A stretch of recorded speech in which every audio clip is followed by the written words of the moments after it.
এই ফোনটির battery charge দিতে হয় 50 বছরে একবার। ভাবতে পারছেন? না আমি কোনো ইয়ার্কি মারছি না, এবং এই ফোনটিতে রয়েছে এর থেকেও ছোট্ট একটি ব্যাটারি।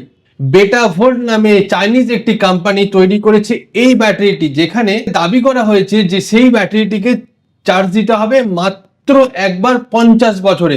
অর্থাৎ আপনি যদি 2025 সালে জানুয়ারি মাসে আপনি যদি ফোনটিকে চার্জ দেন, তাহলে 2075 সালে সেই ব্যাটারিটি ফের লো ব্যাটারি শো করবে।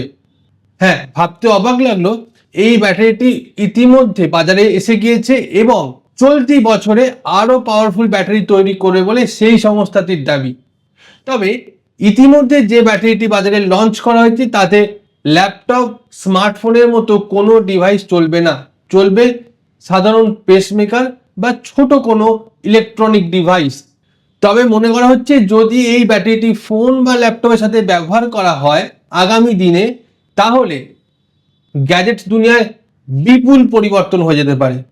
আপনি কি মনে করছেন এই ব্যাটারির জন্য কত টাকা অতিরিক্ত খরচ করতে হবে? কমেন্ট সেকশনে জানান। এই ধরনের আরো টেকনোলজির খবর জানতে এডিটারজি টেক বাংলা পেজটিকে সাবস্ক্রাইব করতে ভুলবেন না। ভিডিওটি কেমন লাগলো সেটিও জানান, এবং ভিডিও যদি ভালো লাগে তাহলে অবশ্যই লাইক এবং শেয়ার করবেন।